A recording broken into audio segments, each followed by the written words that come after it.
Muslim Ummah of North America মুনার Brooklyn East Main chapter এর উদ্যোগে এর মেম্বার ও অ্যাসোসিয়েট মেম্বারদের নিয়ে এডুকেশন সেশন 2025 সম্পন্ন হয়েছে। 22 এপ্রিল মঙ্গলবার ব্রুকলিনের জামাতুল মামুর অডিটোরিয়ামে এডুকেশন সেশন বিকেল 6:30 শুরু হয়ে শেষ হয় রাত 9:30।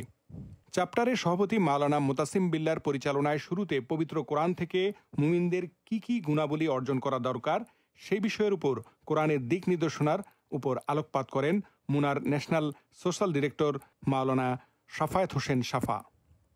তো এডুকেশন সেশনে প্রধান মেহমান হিসেবে উপস্থিত ছিলেন মুনার ন্যাশনাল অ্যাসিস্ট্যান্ট এক্সিকিউটিভ ডিরেক্টর ও দ্বীন প্রতিষ্ঠান কাফিজ এর প্রধান পরিচালক শায়েখ আহমেদ আবু ওবায়দা। তারা দ্বীন সংগঠন পরিচালনায় দায়িত্বশীলদের ভূমিকা, সংগঠনের আনুগত্য, কর্মপন্থা শীর্ষক বিষয়ের উপর গুরুত্বারোপ করে আলোচনা করেন।